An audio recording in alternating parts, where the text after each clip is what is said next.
District, Blake Esselstyn is here to talk to us about this. Good evening, and thank you. I think the most succinct way to introduce this one is by some gesturing around on the Exhibit B map here. This area is in the West End Clingman Avenue neighborhood. Clingman Avenue is down here. This is West Haywood Street. This in blue is the transit maintenance facility. Chicken Hill is kind of to the west, Central Business District to the northeast. And the area in question is right here. It is 1/8 of an acre, this area that is in blue but has the black line around it. And the city divided off this section, this 1/8 of an acre, from the larger transit maintenance facility property, and it was purchased by the applicant who owns the home here.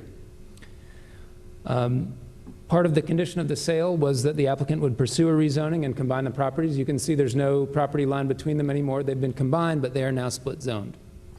And the request before you is to make that zoning consistent, and rather than have the zoning be institutional, the same as the transit facility complex, I'm sorry, the transit maintenance facility complex, this would make the zoning consistent with the homes that front on Jefferson Drive. The parcel does slope down in this direction, and staff feels that there are uses in the institutional district that would be incompatible with the Jefferson Drive neighborhood. Planning and Zoning Commission unanimously recommended approval of the rezoning. Staff feels that, as we have seen with a number of recent cases, Caledonia perhaps being the most fresh in memory, that when institutional land is transferred from the public sector or the institutional to a private entity, it may make sense to rezone that land to something other than institutional district. Staff feels that the rezoning would improve compatibility over the existing arrangement. It would encourage preservation of the established neighborhood, and staff is recommending approval. That concludes my presentation. All right, are there any questions? No? All right, I will open the public hearing. Is there anyone wishing to make a comment on this rezoning? Seeing none, I will close the public hearing. Any questions or a motion? I move to approve the rezoning of that parcel. Second. Do you feel that the motion is sufficient? Yes, if we could just perhaps read the suggested motion to make sure we cover all our bases. Okay, let me get here.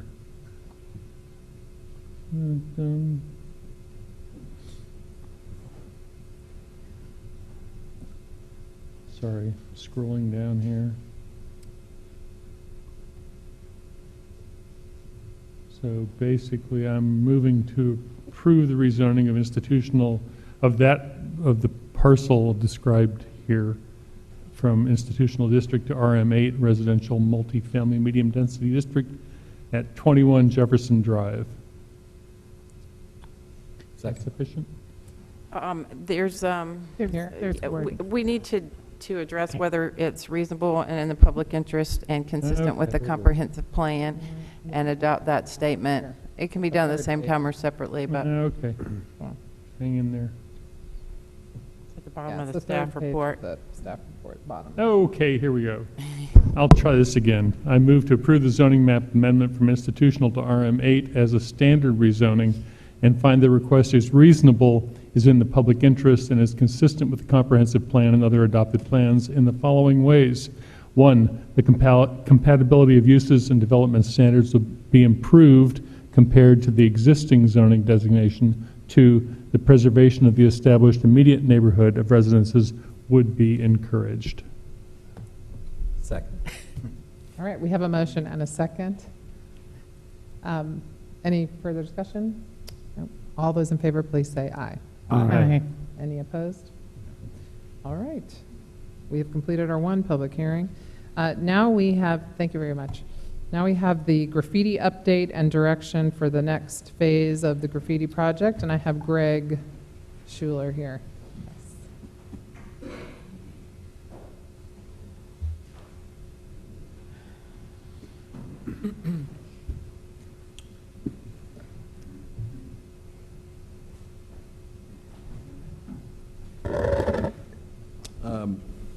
Mayor, Vice Mayor, members of City Council, pleasure to be here tonight. Wanted to talk to you this afternoon about where we're at with the graffiti cleanup initiative and ordinance that was passed back in April. Here's where we're at.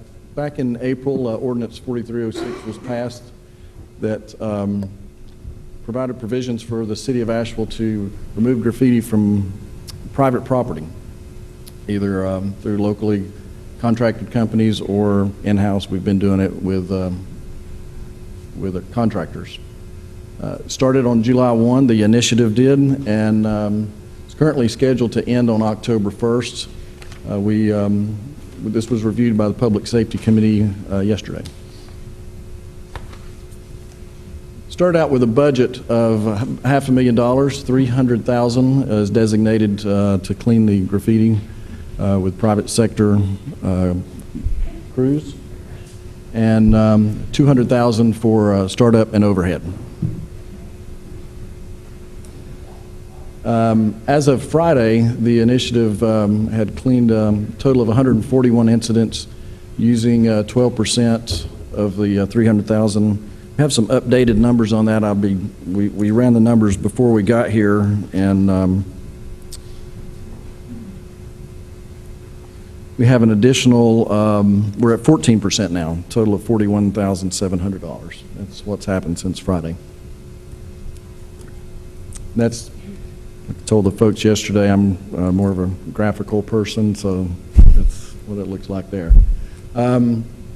From July to August, there was an increase of 41%, and these numbers are as of Friday, but the new numbers for September are up 80%. So word's getting out is what we're trying to say here. And again, instead of 43, that is now 80% for this month. Again, of relatively small numbers, but it's gaining. Due to time, I won't go into to this website, but I encourage you, if you have not, to hit the link of 123 Graffiti Free. It has a wealth of information on there, a mapper that shows what's going on and where it's going on, what's in the works, and what's out there that we're still working on. Anybody who wants to is really, if you're interested in it, it's a great resource. This is another, if you have interest in this as far as the graffiti is not a victimless crime, but this shows, I'm going to go ahead and do this one just maybe I won't. That link will take you and it shows you that where there's graffiti, there is other crime going on. And there's another link on there that can take you to some really in-depth statistics to show that. The percentage of increases, we think it's sending a clear message. To my knowledge, as of lunch today, this was still the case, but we found that if property is vandalized twice and we get to the second one within 24 hours, they don't typically come back. Now, that may change after this going across the wire, but we'll see. So far, that is a month in that's been the case, and I've got some photographs. The top left, this was what was initially there.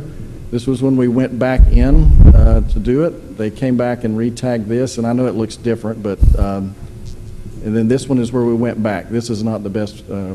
Here's a good one that was tagged twice. This was what we saw for seemed like years from I-240. We went back and we contractors cleaned that. Shortly thereafter, they came back in and hit it again, and this is what hopefully we're still seeing this afternoon. And that happened 4 weeks ago. Same here. This is a garage door on Broadway. That was there for some time. Obviously cleaned it. And, you know, this is very logical, but they didn't have time to do a whole lot here, so there's a lot less to clean up. But we hit it the very next day, and again, unless it's happened this afternoon, that's what it looks like today. Same deal, back of a building on Spruce Street. And these are some high visibility properties that, this is the old car wash and oil change down on Tunnel Road beside Waffle House. Just a lot of these are really high visibility places that we feel like if we are able to get these, that a lot of people will take notice of what we're trying to do. This is a really long retaining wall out on Brevard Road past the hot spot. 151 Haywood, this is Asheville Bath and Tile. I think I'm messing that name up, but the back of the building, it's kind of hard to see. So really the meat of what why I hurried to get through here is we have some alternatives that we're seeking advice is what we're here tonight for. As it is, the initiative will end on October 1st. Excuse me. And one of the alternatives is stay the course. Come October 1st, we become more of a regulatory, and the city assisted cleanup as far as the financial aspect goes away. When and if that's ultimately, whatever alternate we choose, that's going to ultimately be the case. So failure to comply will get us into regulatory mode where we go and take care of the cost to do that and charge the homeowner or property owner to take care of that. And, you know, why are we doing this? This may be the best goal if we're trying to, you know, shift the accountability of the property owner to the property owner sooner rather than later. And a variation of this one is to just extend the time period further than what it is now. For alternate 2, this is something that is really completely on the other side, no max full cleanup. We go in and we remove all the graffiti at no cost to the property owner and using all city funds. This will require a waiver before we enter the property, but short intensive push to clean all graffiti, mainly the larger properties. And this would be the best choice if the goal is to, you know, eradicate the maximum amount of graffiti. And accountability for the property owner is just taken away for a short period of time, but be a great option to get rid of the larger sites. And here are some of those. Many of y'all have seen this. This is behind Asheville Waste on down the River Arch District. Alternate 3 would be simple deal, 50-50 split. Jobs estimated at 1,000 or more would have the city paying 500 and the property owner paying 500. Pretty clear cut. This provides a good balance of accountability between customers and the city, and would again offer a better financial incentive for the property owners for larger sites than what we have now. Finally, we have the bracket, what we're calling bracket split. Basically, the city would pay a 500 minimum on properties of 1,000 or less, and the owner would pay a maximum of 500 on properties where cleanup values 1,000 to 10,000, and the few that are over that, anything over 10,000, the owner would pay 1,000 and the city would pay the remainder. An additional 90 days or until the funds are depleted. This one would really create a good balance. I think it would eradicate a lot of graffiti, especially the larger ones, and still provide you know, some initiatives for the smaller ones as well.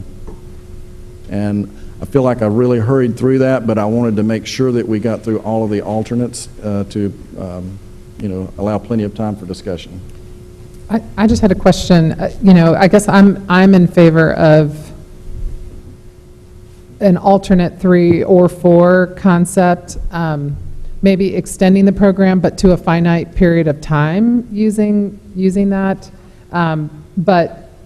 But rolling out our notification process. I mean, you know, I think part of this is there's still people that aren't aware of the program, and you've mentioned that we're starting to see an increase in the usage of the program. So it does seem like it's catching on. But I'm wondering if we might not combine that with beginning our notification. You know, you've got graffiti on your property, be aware that you're required to get this cleaned up. However, this program is still continuing until let's select a finite date. And then whichever one of these is chosen, the percentage split or the bracket split. I realize, we've got some larger properties that are greatly affected that it just costs so much more to clean them up. We've got some people who can't utilize the program quite yet because of the financial burden. So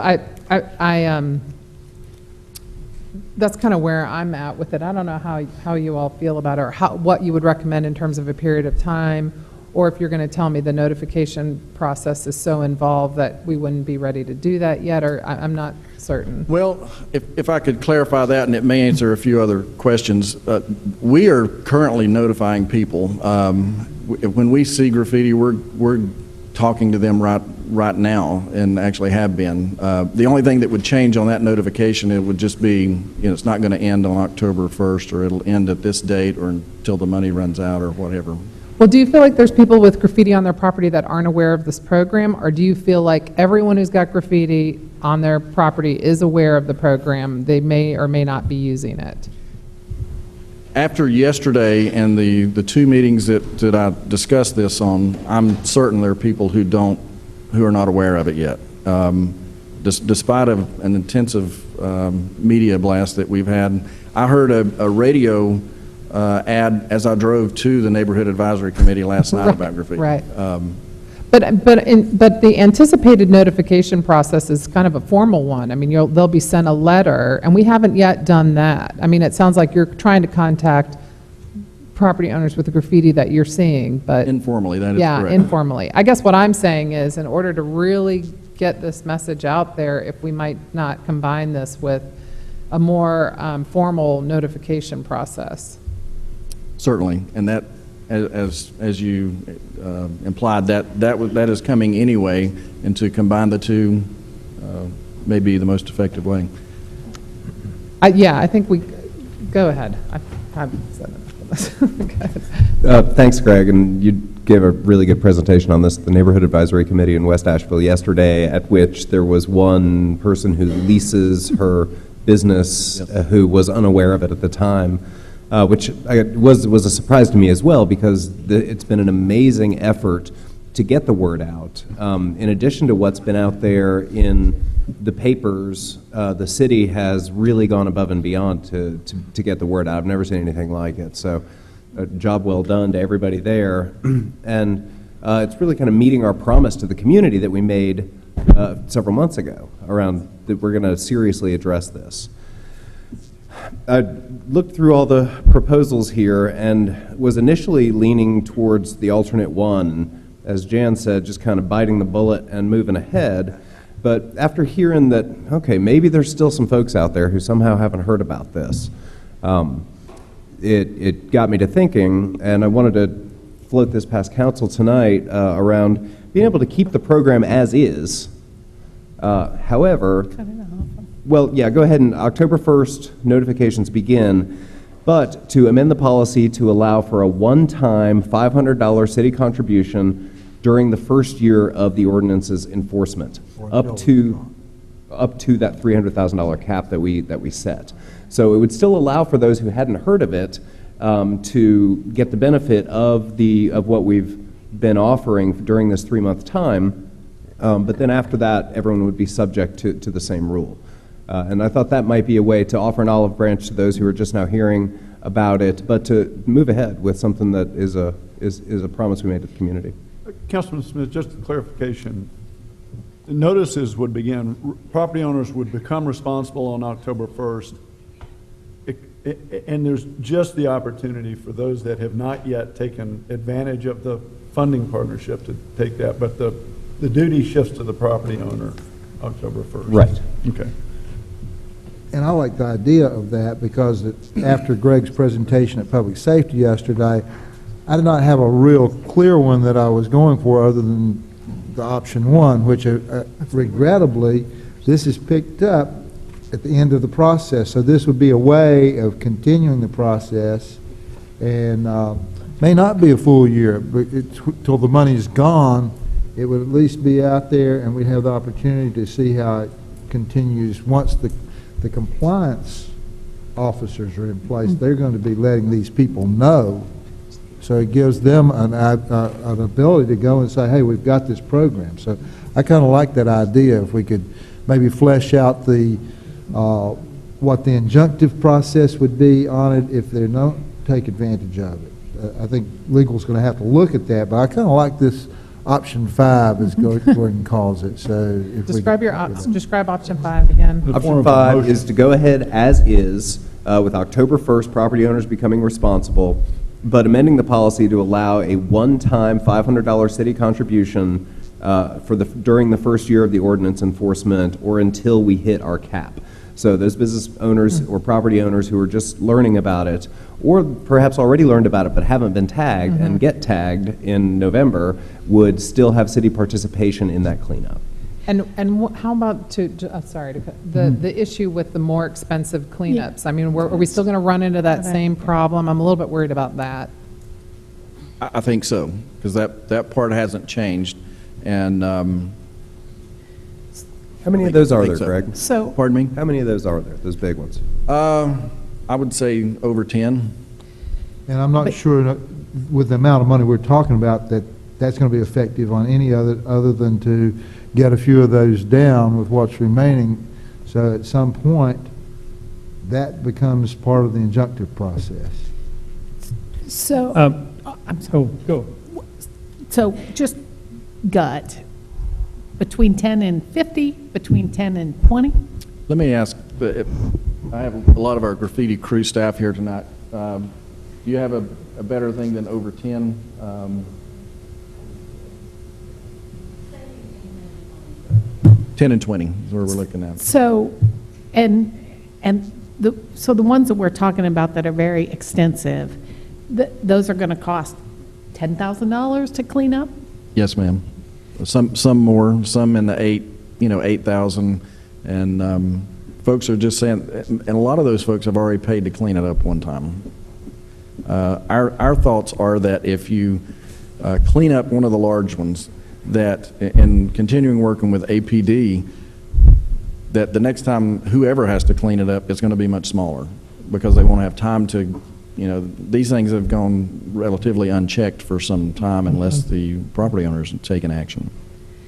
Mayor, if an idea in terms of tackling the large ones, apportioning the remaining budget and setting a specific amount available to clean up the large ones within the next 2 months, because one thing we hear staff saying is that it would be important to get these larger ones down quickly, as opposed to, for instance, 10 months from now when the year period runs out. So if they're between 10 and 20, I would suggest maybe apportioning $70,000 toward cleaning up the big ones, a max of $10,000 per piece, and having that expire 60 days after October 1st. Just an idea. Trying to work toward a resolution. My own sense about this, I mean, I opposed this program from the beginning, and I appreciate what the staff has done to work on this. I don't deny that we've done a good job here. But again, as I noted when we first addressed this, when staff came back to us with what is effective in other cities in North Carolina to address graffiti, what is effective is to fine the property owners for not cleaning it up. That's what works elsewhere. We haven't gotten there yet here, and maybe we're approaching that at this point. But what I see with this kind of expenditure, okay, we've got another 300,000 or so, maybe 400,000 yet we haven't spent. That's 15 to 20 to maybe 30 affordable homes that we could incentivize under our current process. Is not affordable housing more important than cleaning up somebody's idea of art? And if it's private property, why are we spending tax money on private property to clean things up? And when I look at the pictures that you showed here,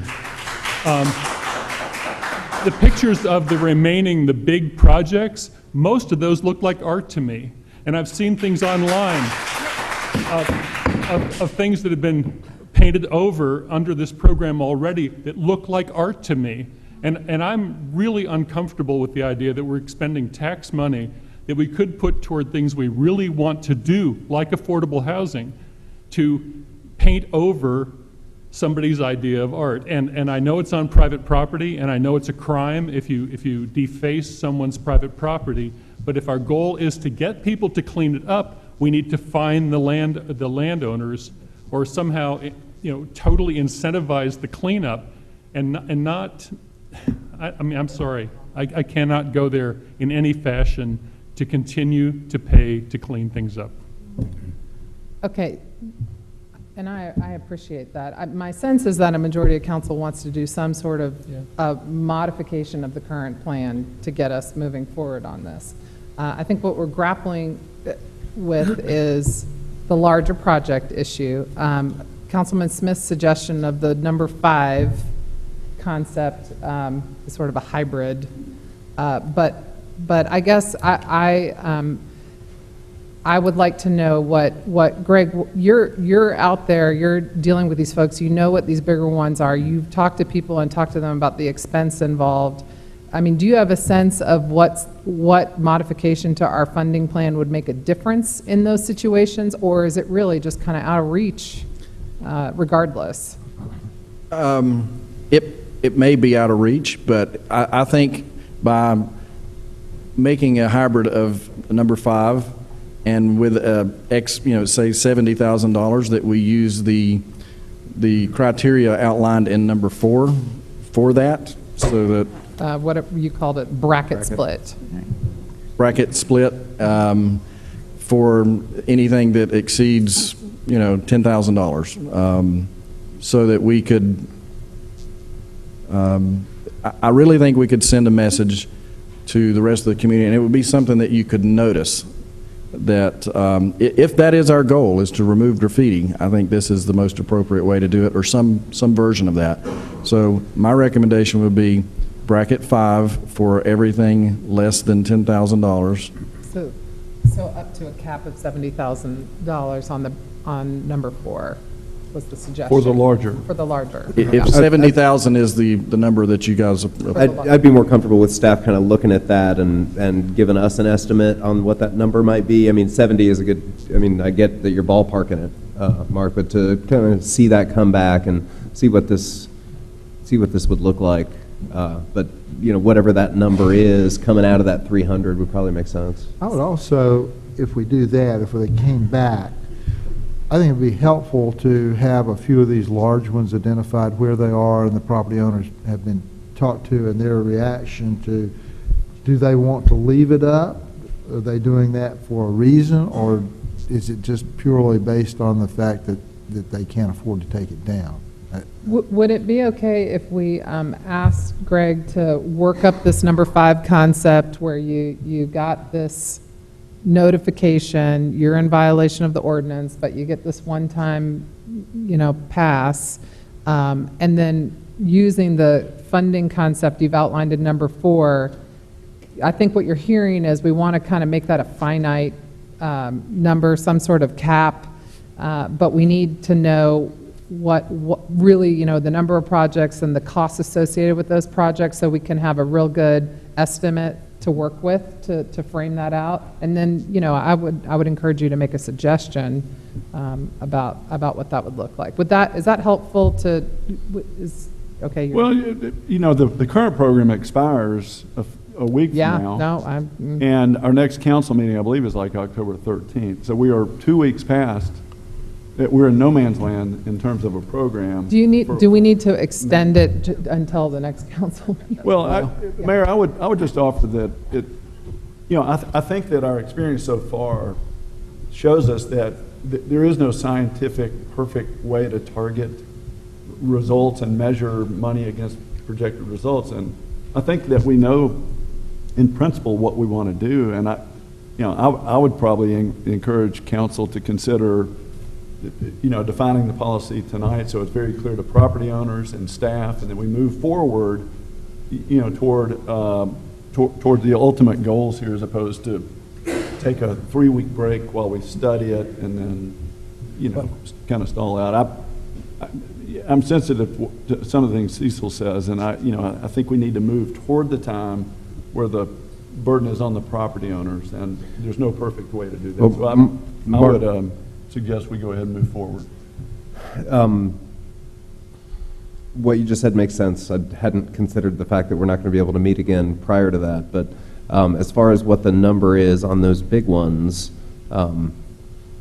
we could go ahead with that October 1st deadline, go ahead with an alternative 5 proposition, and then also have staff come back to us with that number for the big ones. So that could be its own kind of standalone piece. So we would just modify the policy. We would create we would make policy tonight and then refine it to address the larger. Well, I think the alternative is that you say the program ends October 1, but you get notices now and you get your one pass, and we keep in place the $500 limit. And then what we'd be modifying is a way to manage the bigger ones. Mayor? Yes. Yeah, I heard that, we've had some challenge getting the word out about the program at all, and I think if you subscribe to the KISS principle, that perhaps we want to consider just extending it through December 31st, because we've heard from Greg that there's been an uptick each preceding month in the number of people participating, but we're still got, we got plenty of budget left to do that. So I would argue that just continue it for 3 months, figure out a way to incorporate in the large property owners, and I like the idea of identifying them, like Jan suggested, asking, you indicated yesterday at Public Safety that some of them said that it was the cost associated with removing it that was the real deterrent to them participating here. So perhaps setting a cap like we've talked about here. And just briefly to Cecil's comment here about, private property owners being the responsibility here, I think, the Asheville way is a way that seeks to not be punitive, but give people an opportunity to help us work towards those public policy goals before we go to the punitive option here. And I think, and so I'd like to see us find part of the remaining money to help these larger property owners address this problem here in a positive way. All right, so we are right back where we started. I sort of was concerned this could happen. Yeah. I just want to make one point. The policy is not in the ordinance. That's just a policy, but the ordinance actually does have an effective date of October 1 for enforcement. Yeah. Okay. That's a good point. When we rolled this out, we made the ordinance not effective until October 1. So, I think we need to determine whether we're going to modify the ordinance to change the effective date of the enforcement period, or are we going to go ahead and roll into the effective October 1 date for the ordinance and layer on top of it a period where you're notified and you get a one chance with. Are there notice provisions to modify an ordinance, to amend an ordinance for council action?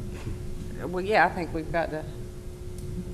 Yeah. We don't have this on the agenda to modify it, so we would. No, we don't. The initiative is separate of the. Yeah. Yes. I mean, I think the problem that we're grappling with here is Councilman Pelley is talking about extending the grace period for another 3 months, which would require an ordinance amendment, and we don't have notice to amend an ordinance for tonight. So can we either quickly agree on, or I'm going to make you all come to a work session. But, so we can resolve this now. And what I would, I think, Councilman Pelley, that I'm in agreement with you that I think a lot of this has to do with just getting the word out. I would like to see us do something maybe with our water bill. However, we try to spread the word a little more comprehensively about it. But, I think we are sort of effectively extending it if we're allowing for notice, and then you get a one-time chance to use the funding from the city to resolve the problem. I think that makes perfect sense, and I'm not so certain that people are going to take a great deal more advantage of it. There's at some point they have to be aware of their responsibilities to their property and their neighbors. We've got a little bit of an uptick, but we haven't had a major uptick in this, and I'm not sure how you could promote it any more than what we already have. There's been front page news articles on it. There's been our bulletins that we've made and gotten out. The Downtown Association has really put it out on their site. So, I'm not sure what we have to do this at this Didn't time. we do a mailing to every commercial property owner as well? Was there a direct mailing for this? I think there was. I don't recall a direct mailing for this. That may have been the stormwater bill. I know that it really, there was a lot of effort made on social media to get the word out in almost any way that we could. And Councilman, you're correct. There's been Dow's group has done a fabulous job in getting the word out. But we still talk to people every day who say they were not aware of it. And like I said yesterday, apparently people get their news in a lot of different ways now, or some people just don't get it. The news. So right. And maybe you're right on the first statement. So with the October 1 effective date, you are going to roll into this formal notice process that is called for in the ordinance. Regardless, so this is part of my concern that we talked about earlier. Can we have an agreement that this is kind of humming now, Maggie, a little bit of, I don't know. Do I just need to sit back? Can we agree that we'll allow, move into the October 1 effective date, but build in this grace period where you get notification and then a one-time pass? Or they offer at least to help on it, and if they don't take advantage of it, then... Well, what I think we've contemplated here is the $500 in assistance with the cleanup, which is what we offered before, and then you'll come back to us on the bigger ones. And Mayor, when you say pass, pass would suggest that we're not going to enforce the ordinance, and I'm not willing to agree to that. No, Okay. and that's not what I mean. You're What I talking about mean is... One-time assistance. Yeah, one time you can take advantage of the current program, the one-time... Mayor, there's also a section C which says that whenever the city becomes aware or is notified and determines that graffiti is located on privately or publicly owned property, the city can be authorized to use public funds to assist in the removal, which is sort of separate and apart from this program. So there's authority in the ordinance to sort of go where you're looking to go. Maggie, we have a lot of feedback on these. Mike seems kind of, is there anyone we can contact about? Dan's probably working on it right now. Sorry, Dan. Mayor, do we need a motion? We do need a motion, but do we feel resolved about the larger projects? Are we resolved that we're not resolving that tonight, that we're going to hear about that next They're time? going to come back. come back. Nods as good as the wind. All right. So using the number 4 concept. For the larger ones. For the larger ones. You're going to give us a better feel for exactly what that's going to look like. Yes, ma'am. And 1 month? Well, would that be, would you like a month? That would be adequate time for us, I believe. We're like you. We want to. If you can do it by our first meeting in October, that would be preferable, I would think. But if that's not enough time, I mean, obviously. I think that would be appropriate for us to get you what you need. And that is an indication from those property owners what's preventing them from participating? Yes, and the reason I'm so sure of that is because all of the communication that we've had to this point. Yeah. Great. I'm sorry. Is there a motion required? Ms. Kern, do you believe that we need a motion since there is authorization in the ordinance to do something like this? Or I think we should go ahead and have a motion to sort of formalize what. Mayor, I move to go ahead with the previously adopted ordinance with the addition of a one-time assistance to allow for a one-time $500 city contribution for the first year of ordinance enforcement or until the cap is reached. Second. I have a motion and a second. All right, we'll open it up. If anyone would like to speak on the motion, please come forward. Yes, this is the part where the public, yes. Come to the microphone and please state your full name for the council. My name is Hannah Lazan. I'm sorry, my name's Hannah Harvey. I just got married. Now, can I just speak on the subject or just on the motion? Like, This Doesn't is matter. to speak on the motion. okay, I'll just speak 1 minute. I have 4 things to say, but I got them very simple. Oh, and I should just mention, it's 3 minutes. It's 3 minutes, okay. I'm hearing about this program. It sounds to me minimally effective and probably not a long-lasting result, because I think when it's done with, the money will be gone and the graffiti will eventually be back. So I feel like the research is maybe missing before it was ever created. It took me about 5 minutes to research preventative methods for graffiti. One is what's called surface armor that can be coated on a surface and then easily removed when graffiti arrives there. That was just one. The program, one of the reasons for the program presented was that high crime coincides with high graffiti areas. I also found that high graffiti areas also coincide with low employment among youth. So I was looking up more diplomatic city solutions that cities have done. San Francisco and Waterloo fall into this. They have hired local artists to create murals in places where graffiti is a recurring problem. And the artists who create the graffiti see them as art and do not re-tag that place generally. And it seems a whole lot more effective than putting shoddy paint jobs that actually make a building look a little bit older and less owned, a good place to paint graffiti. And my last thing to say is I'm wondering about the areas of where graffiti is the most an issue, because it seems like downtown with historical buildings and aiming for a spick and span effect, it would be appropriate to try to remove graffiti. In somewhere called the River Arts District, it may be that some graffiti that's not obscene could be approved as art. Maybe at the discretion of the property owner, as long as the city doesn't see it as a lewd image.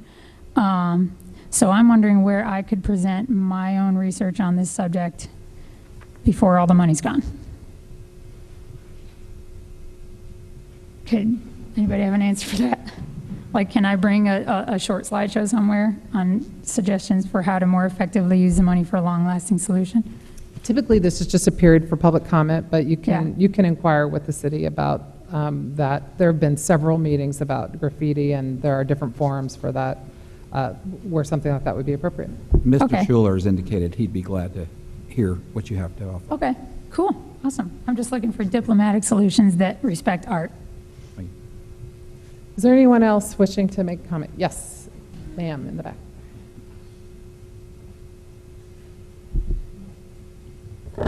Hi, all y'all.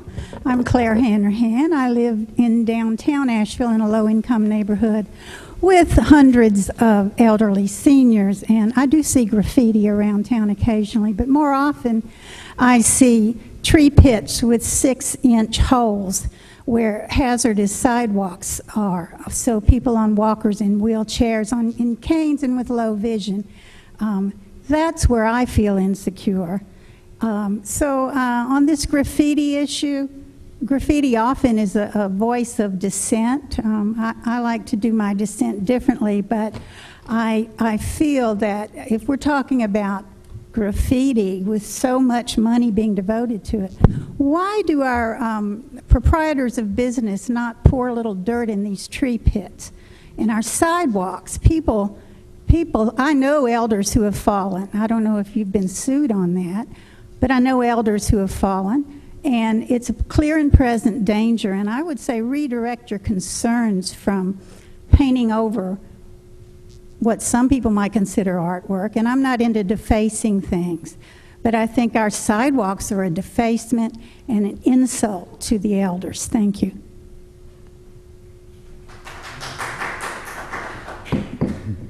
Folks, I appreciate your enthusiasm, but we actually have rules that require no clapping. Okay, this gentleman over here, and then we'll come over. I know, it's a drag. Good evening. My name is Warren Furman, nicknamed Cherokee, and I've spoken to you before, and I am speaking to you now. conceptually, I think you're going about this wrong. I'm representing future business property owners. My solution is very simple. I buy the building and it have the graffiti on it.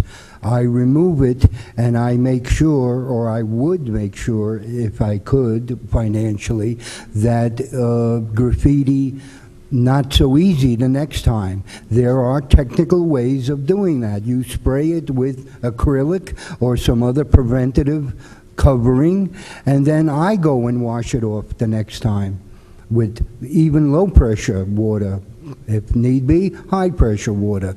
That hasn't been explored. You're talking about reacting, and your whole concept is reactive, and you're never going to solve the problem with that concept. And I think that's all I need to say. Thank you. Thank you.